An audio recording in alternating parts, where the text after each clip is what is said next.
All right, so I guess let's go then. So this is a spontaneous shortcut. Number 4, is it?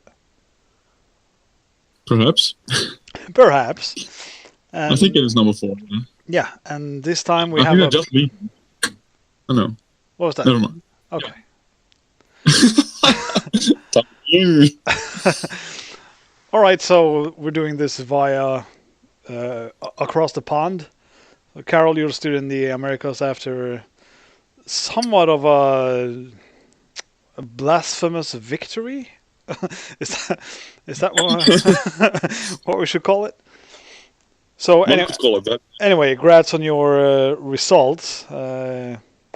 If I may sum them up, which I believe I am capable of, you scored a first place in time trial, Yep. first place in match race, Shocking me, yes.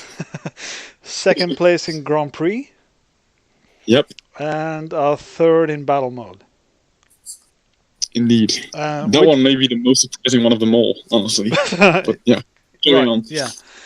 So, which netted you the overall number 1. So our silver emote is pointless now, but Lafango demoted it to fake news, so I guess not. Yeah, it's NTSC and everything, so, you know. But is this the first time ever the time trial champion wins the time trial of a championship? Well, technically, I'm not listed as the time trial champion at the time I got the gold medal in time trial. Oh, Because Scoop is still, as of right now, the number 1 until Sami updates the player side today. so it kind of didn't happen, huh? I mean, virtually I was number 1, but the rankings did not reflect it yet. So, yeah, it's debatable. Right, right. All right, so we're just going to do a short talk about the things, each of the modes, I guess. But let's. I want to hear from you, just in general. How's the meeting?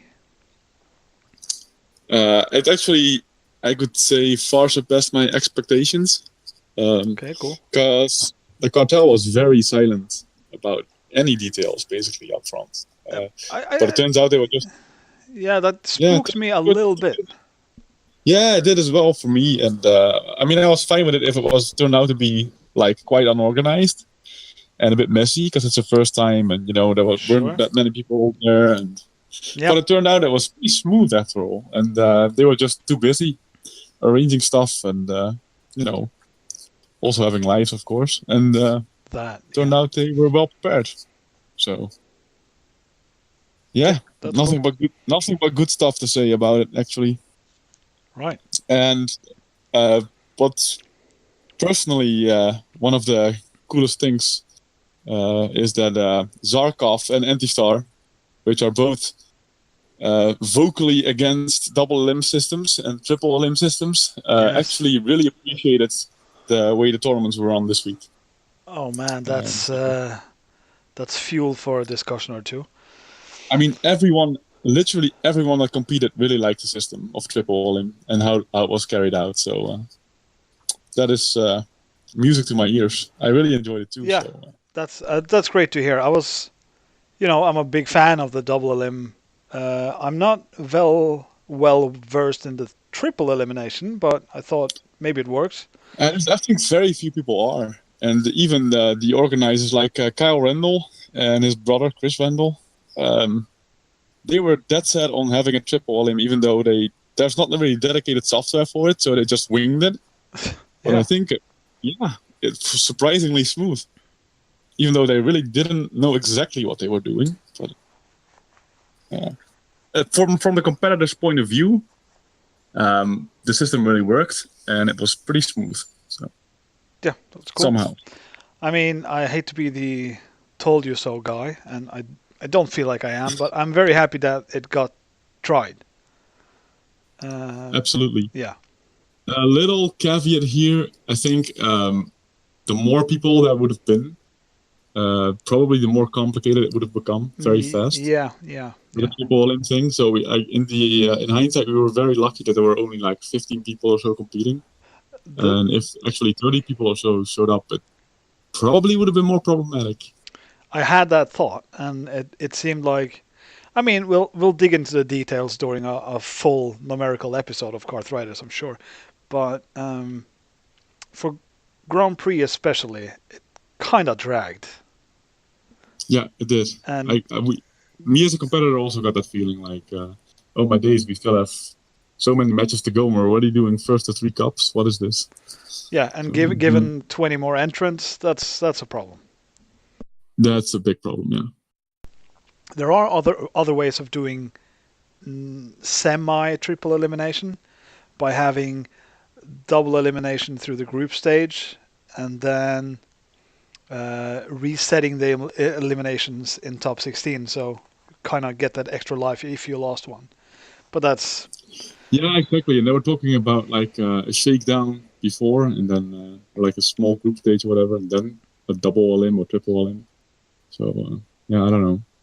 They were definitely considering tweaking a little bit, but at least this pilot run was very promising. Yeah. So that's the good news. Well, I'm just so happy for the guys that it happened. People showed up from Europe as well, and wrecked shop, mind you, and it worked. Yeah, I'm actually Sami, Guillaume, me, we're super grateful to the cartel guys that they managed to make this dream a reality. Like we've been discussing the potential possibility of having an NTSC World Championships for like a decade now. Like ever since Drew was the first American to join. Yeah, we were already playing the NTSC version and felt that it would be really cool to have a championships one day. And they pulled through and made it happen. It's really cool. Yeah, props to those guys. Cool. So how do you feel about the NTSC portion of it? In what sense do you mean? Having the competition being NTSC and all the differences from PAL, how did that work out? Oh, yeah. Well, it made for an interesting dynamic because you could definitely sense that people have a lot less experience competing in NTSC or virtually no experience because this was the first edition of the World Championships. Yeah.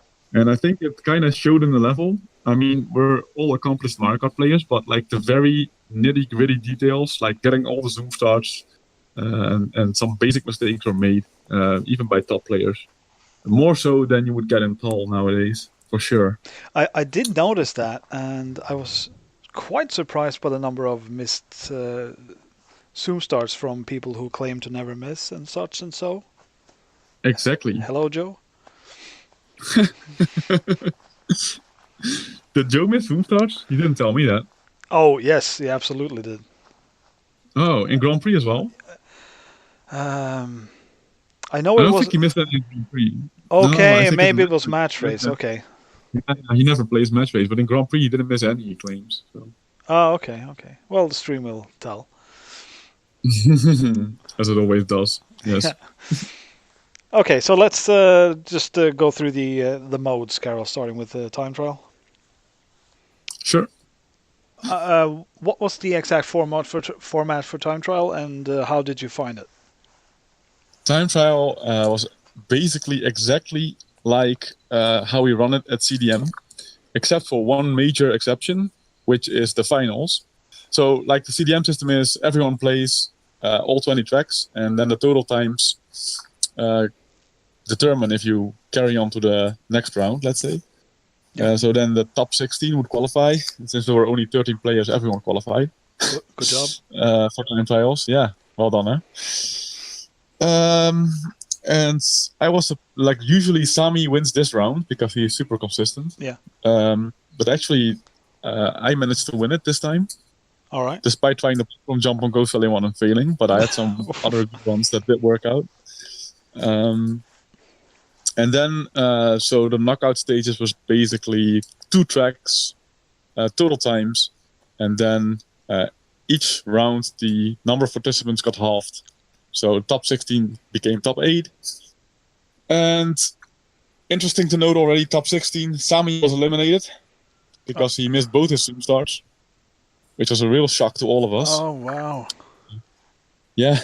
I did see that actually, but I didn't realize he got eliminated until later. But yeah. Yeah, exactly. And I was thinking, well, it's the top 16, so I mean, Sami, a player of Sami's caliber, can probably get away with 2 Yeah, misses. he could probably make up for that in some tracks. In some, And he almost did. He almost did. Like Clark was ahead of him by a few tenths, I think, in the end. oh, okay. But it was funny because Sami's second run was on donut planes too, and he ended up with a 128 after a missed zoom start, which is kind of decent. But then Joe had finished his run with a zoom start active, and he got 126, and it was like, okay, it was pretty average. And then he walked over to Sami's TV, and Sami over the left said, at least I beat that guy. I said, well, that guy happened to be Sami. It's like, oh. You don't get to say that too often. Exactly. So that was pretty funny. Speaking of Clark, I'm guessing he's gonna mention this for some time.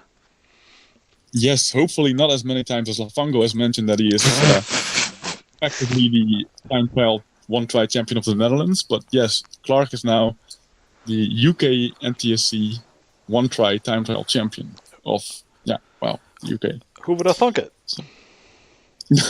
Certainly not me. I mean, it's usually Watford champion or close to it, but this is huge for Clark. All right, so moving on, who made the top 8? Do you remember? Let's see. So it was Joe, Clark, Martin,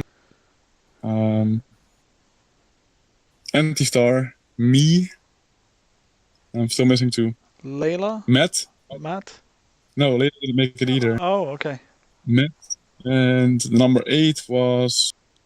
Help me out here. Don't recall. Can't think of a name. Number 8. Yeah. Maybe it was Andrew. Andrew Colts.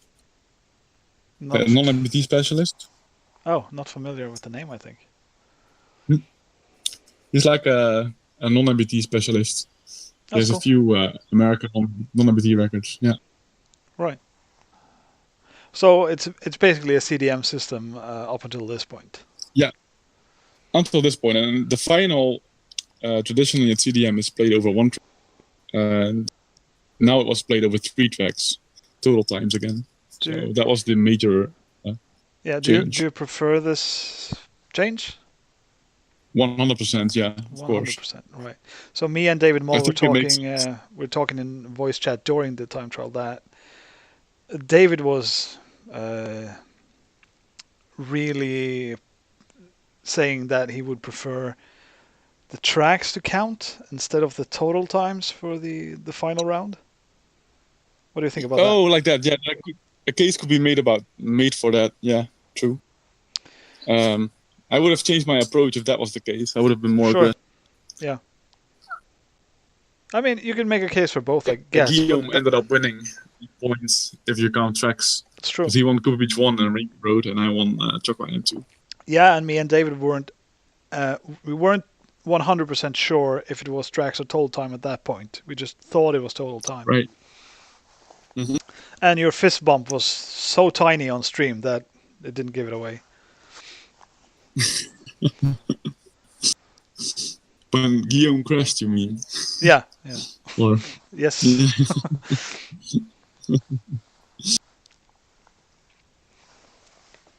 So yeah, I guess you had a good 2 first tracks and then made a pretty safe Rainbow Road to seal it.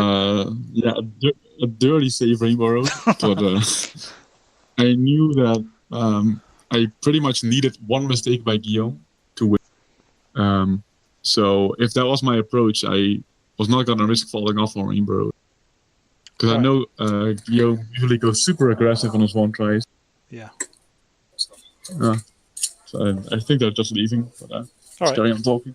Yeah, so I figured he would make 1 mistake on the 3 tracks with his approach, and it turned out to be the case. It might as well not have been. Worked out for me in this time. Yeah, he hit a flower on Chocolate Island 2 in the left corner. Oh, that's it. Yeah. Yeah. Because he does that crazy extra boost.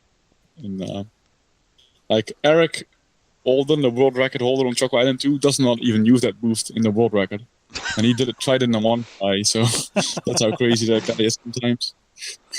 Kind of like his VL1 performance 2018 reminded me of that, except that he did crash this time. You gotta respect his approach, though. I know I do. Oh, absolutely, yeah. Yeah. It's fun to watch. Yeah, and I gotta say, this is me doing Segway stuff again. So you ended up winning the time trial, but I was gonna say Anti-Stars match race style is. I mean, it's so much fun. He has like another gear than most people. I guess Geo and Harold are similar, but I haven't realized that Anti-Star has the stuff in him, but he does. He's definitely French, if that's what you're saying. Yeah, in a sense, I guess that's what I'm getting at. Yeah. He tries to actively engage and disturb the opponent, which is a lot of fun to watch, for sure. Yeah. Like zooming into Sami, I think that's one of the things you were doing on Rainbow Road. I mean, Antistar ended up falling off himself, but still the idea. I did see that one. Yeah. Yeah. Anyway, so take us through match race. So match race, well, of course, sort of similar to CDM in a way, except that it was first to 3 instead of first to. Well, actually, CDM in group stage you can do draws, right? You can do 2-2. Yeah. Play 4 tracks. Here we just play technically 5 tracks, but it was first to 3, so it could be 3-0 and over. Yep. And then it's just triple all in from the get-go, so it was a lot of fun. I kind of forgot what the top 8 was exactly, but top 4 was 4th, I think, was Layla. 3rd would be Anti-Star, Silver, Sami, and Gold me. I was on fire the whole day. Oh yeah, absolutely. Not KVD-esque. So I was actually feeling very confident in the final as well. Having defeated Sami in the round before with 5-1. Yeah. So I think there was a moment during the final where it looked like Sami was gonna get it. I think there was. Yeah, but I just kept my calm, and I think he botched the GB3 feather in the deciding round. No, it was Cooper Beach 2 that was the decider. Oh, okay.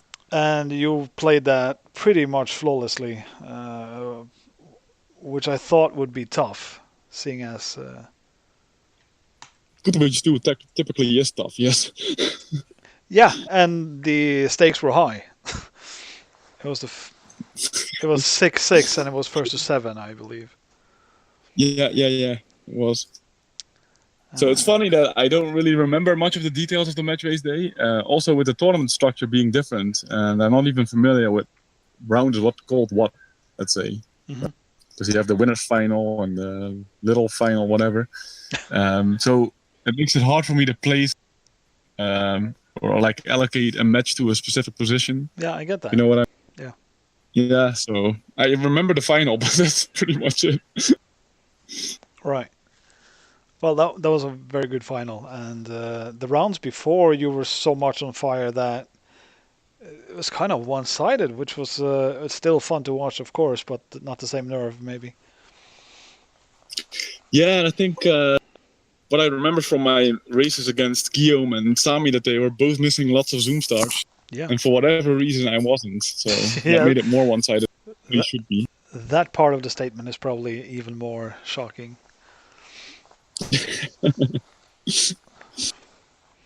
Right, so that was day 1 with time trial and match race. How was playing two modes in the same day? Does it matter? Not that much.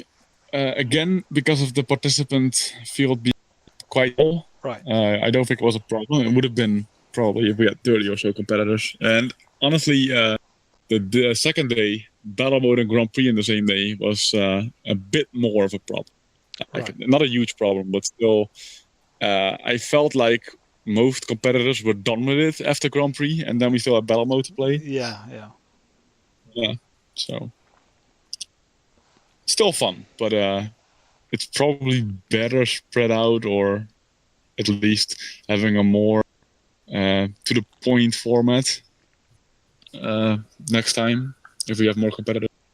I mean, there is a case to be made for having CDM is 4 days, but when you travel half the world to play Kart, you kind of want it to last a little bit. And 2 days seemed short from the outside. I don't know how it felt. Yeah, but I think that decision was also partly made because then people don't have to take work days off. Sure. It's just a weekend. So hey, it's a very good, very good starting point for the guys. So exactly. I get that decision. Okay, so day 2. Talk a bit about Grand Prix. Perhaps the longest mode by a long shot. Twice as long as the other modes, probably. Yeah. I noticed that a lot of people were struggling with GP because it's like the fastest form of SMK. Yeah. It's hard to get used to. Also, the zoom starts. Computer characters might be even more trolly than on PC with their item throws and everything. Ouch. Don't know if you noticed that. Martin is confirming next to me. Right. Axe on the head and Pop Tarts. Yep. And of course, there's the occasional spike of lag, which is completely absent from the PAL version, thankfully. Right. Sometimes that really disrupts your racing if you don't expect it. Sure. And it happens whenever like 2 players are close and there's a lot of computer characters on screen and items are being thrown around, then typically the game can lag quite a bit. Right. But otherwise, it was. I think we had a lot of fun in Grand Prix as well. So actually, I had a bit of a meltdown at some point. Like speaking about my own performances, I had woken up with a pretty bad headache. We were drinking the night after the first day, sure. I'd say. Lack of sleep also, probably. So I took an ibuprofen, and I was a bit out of it for a little. But then I splashed some water in my face. And classic. I think the final against Sami, I sort of recovered my form at least. Even though he pulled through. It was a good match, I think. You did seem to be the a bit of the old Karel during the semi-finals there. Because shit kept... Yeah. You were frustrated. I was frustrated. He kept getting items exactly when he needed them. Like also on match point on Bowser Castle 2, in the Flower Cup, he needed to win one more race to pretty much secure the victory. And we were going toe to toe, and then he got a feather in final lap, of course, and I got like, I don't know, a banana or whatever. Yeah. I was like, okay, that's just what it's going to be like then. Also, 4 mushrooms on Chocolate at once. I managed to block 3 of them, and then he got a 4th one. I'm like, Jesus Christ, come on. Yeah, there was some skewed item. I mean, it wasn't too bad, honestly. I mean, I've played some practice matches against Lafango where I got ridiculously lucky. It wasn't like, except the Chocolate at 1, but that was the exception. Like, over the whole match, it was kind of okay, yeah. Sami was playing very solidly. So yeah, he was, yeah. You can't win everything. Right. Oh, fair enough. Anything else you want to shine a light on from the Grand Prix? Absolutely, yeah. Leila won her first medal in an official Mario Kart Championships, and that was the Grand Prix. So that was really impressive. Yeah, big congrats to Leila on that. She's grown up. Yeah, absolutely, and it was her very first NTSC experience with NTSC multiplayer, I think. So. Oh yeah, she's all palled, right? Impressive. Yeah, exactly. Yeah, I actually heard Sami congratulate Leila while he was driving versus you. Exactly. Yeah. He's always keeping an eye out for Leila's performances. Yeah. Okay, the people are leaving now, so I'm gonna hang up for like 5 minutes. Is that okay? Sure, no problem. Back in 5. Yeah, see ya.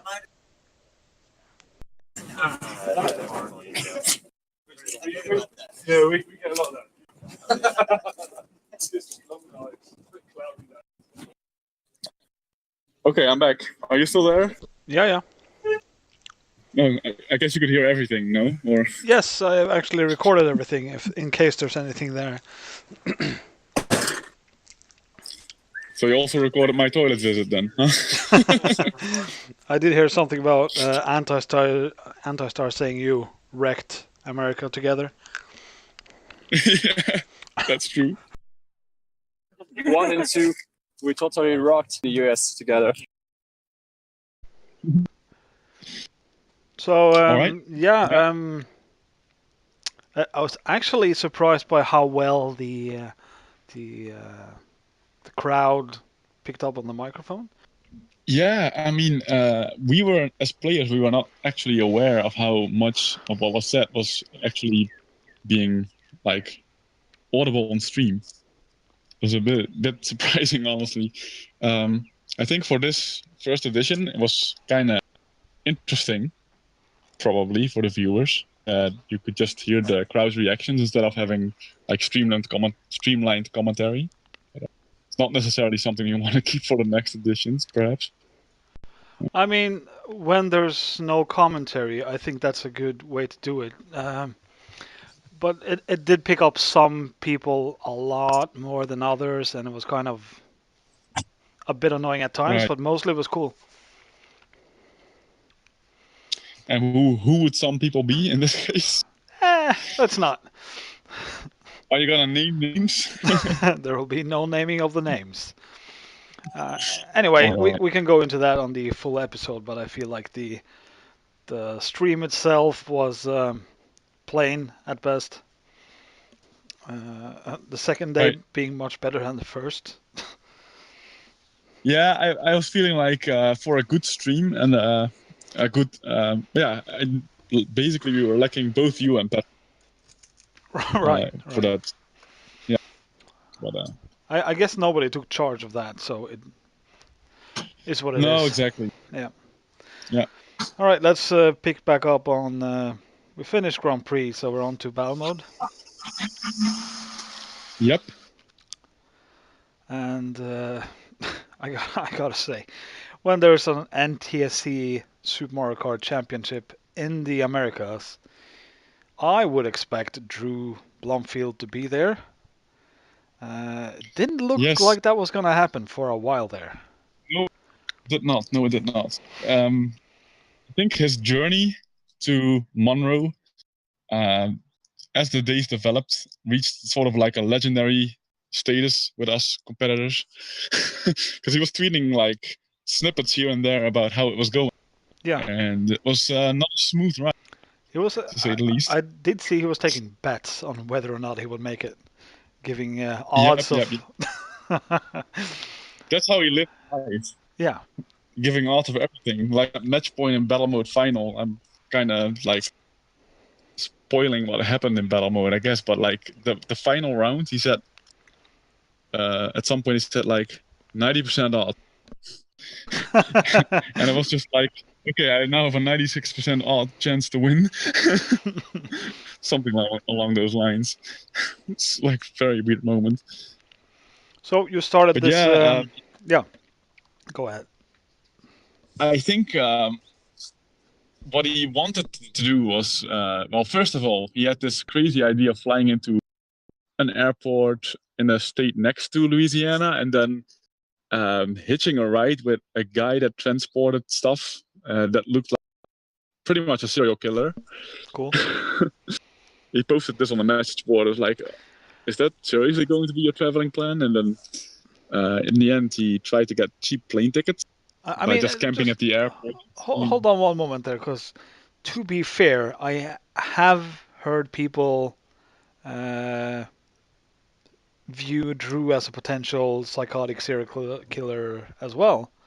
Yeah, that was like a little bit of a meme. Like, if this actually happened, this traveling plan, we were envisioning like the two of them sitting next to each other in the truck and thinking, both of them thinking like, who's gonna kill who first? Right. Well, Drew does have a look Yeah. about him. He sure does. Right. Yes. So he's stuck at the airport. Yeah, stuck at the airport waiting for flights to open up. I think he was at some point sleeping next to a radiator or something on the streets, whatever. Yeah. He eventually, he's gonna miss the first day because of this. Right. And at some point, we figured out actually his wife was also with him, Crystal. Really? So she was suffering through the.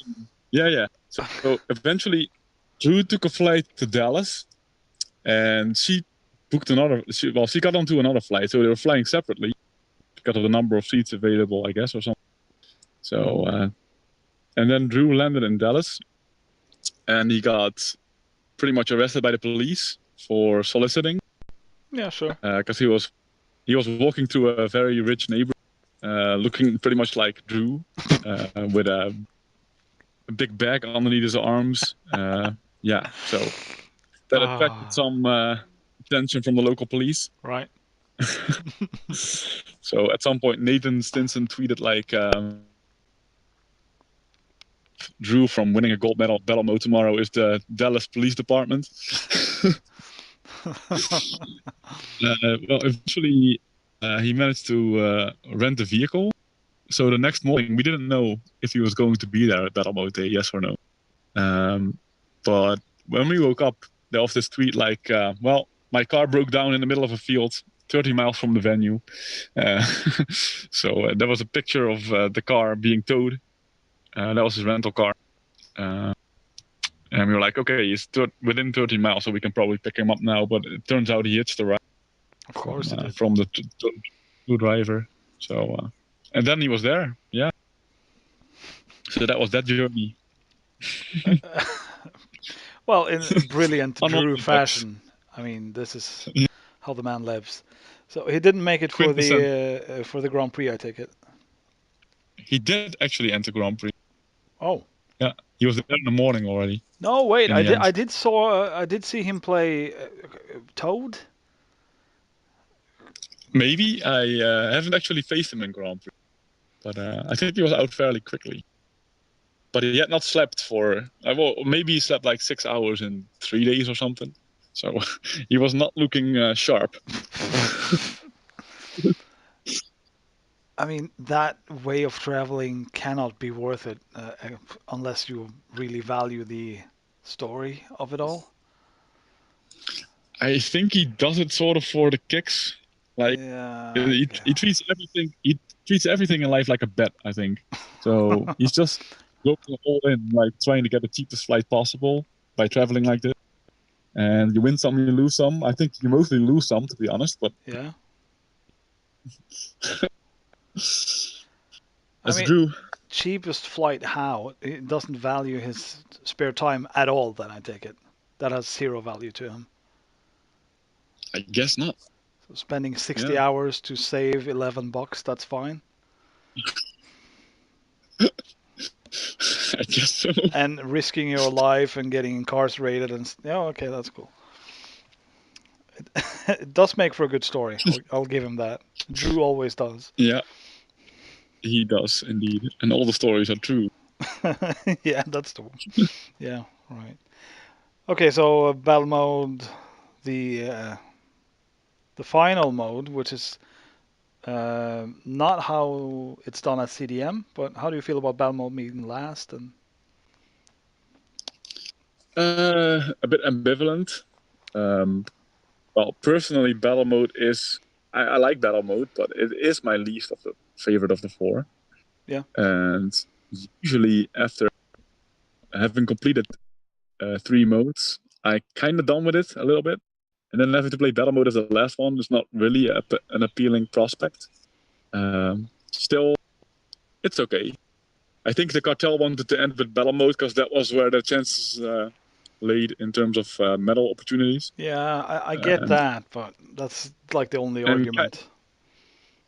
Yeah, perhaps. And Kyle and Matt had been pulling in the hours training, and they definitely showed. All right. I think what held them back was lack of tournament experience. Right. Because I think if I would sit down with either of them right now and do a first to 10, I would lose. Oh, really? But yeah, Kyle is really, really strong in battle mode now. So especially NTSC battle mode. Who knocked them out? That honor goes to Sami. Right. Just stoic Sami, just kicking him out. Yeah, he's so hard to hit. It's very frustrating to play against an opponent like Sami if you have no. Personally, I have never. I have no idea what to do against Sami if I play against him. And only people like Drew and Scoop and Geo can take him out. And I've never figured out how they do it because you can't hit him. Right. When I did catch a bit of the battle mode, and when I saw Drew playing Bowser, mind you, firing reds on Sami. Okay, so Drew is maybe a bit more, not wasteful, but he takes the shots and then he finds the next item. So that's a fine strategy. But some of his shots are absolutely mental. I would never even fire because I would just be like, "Yeah, well, that's not going to hit anything." Exactly. Yeah. He was on fire at some point. It was like at the beginning of the day, I actually beat him early on because he wasn't really warmed up yet with Bowser, and every time he crashes, of course, he's like a fish on dry land. You can just hit him off. But eventually he found his form, and holy crap. Yeah. He was just an inferno. Yeah, so I guess that's one way of hitting Sami, being an absolute freak. Yeah, exactly. I remember this specific combo hit that he got. Like he got a red shell, he hit him, but then he was very close to Sami, and he had picked up another item while firing, as he typically does. So he picked up another red shell, but he couldn't hit Sami yet because he was too close. So he just rammed into Sami to give him momentum and push him away, and then fired the final hit. It was like, holy shit, that was beautiful. Oh, right. Cool. He just bumped into him to be able to kill him. All right. Pretty good stuff. Yeah, I gotta catch some footage of some of the matches, I guess. A lot of the good matches were on TV1, so most of the like top four and stuff like that is captured on stream. Yeah, I think so too. Yeah. Yeah, that's cool. And personally, one of my favorite moments of the meeting was the gauntlets that Antistar offered to Clark and me. Like, the first person of the two of us to beat him in battle mode was gonna get the I Love Terrence Fenner t-shirt. So I was super motivated to beat him in that match. Right. I am currently wearing the t-shirt as we speak. Well, why wouldn't you? This is not leaving my body for a while.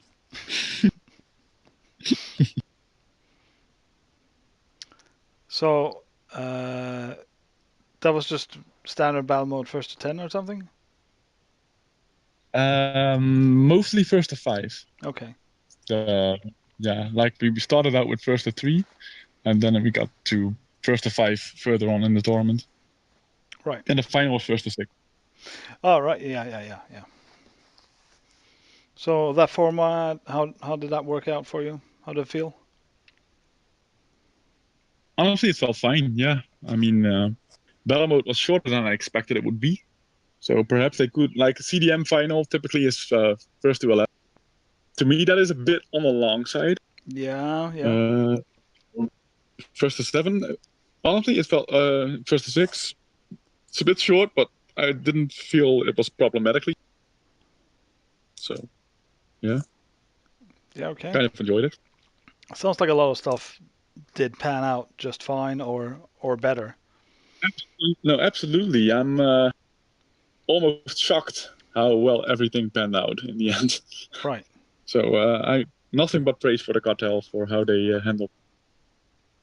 Yeah. So did they um, express any want to do it again? Yeah. Actually, their Cal explicitly stated that he wants the 2020 edition to be in Japan. So that's very ambitious, but I would love to go there and compete with the Japanese players there. Would be totally awesome. Well, that's I don't know if interesting, but maybe overly ambitious. Yeah, I don't know. I also figured that this current championships was a bit ambitious. Like he was expecting up to 70 people. That didn't happen, but in the end, everything else worked out the way they planned. So Yeah, yeah. Apparently they can get shit done, so that's reassuring. Yeah, absolutely. And I do hope they do it again, just bigger, better, and whatever. Yeah, so in any event, there is going to be a 2020 American or NTSC World Championships. Just we don't know exactly where yet. Right. But their plan A is Japan, so that's exciting at least. Well, I feel like that's a bit much, but I like the idea a lot. Yeah. Yeah, we'll see. Yeah, I guess so. I'm on the fence again. You know that fence, that I beautiful know the fence. You have a fence. picture Yeah, of it in yeah, your living. I do. I do. All right, Carol. I think we're gonna call that for today, and we'll pick up on some of the details of the event at a later point in time. Excellent. Yeah. Yeah, Sure. nice chatting to You. you. See you shortly.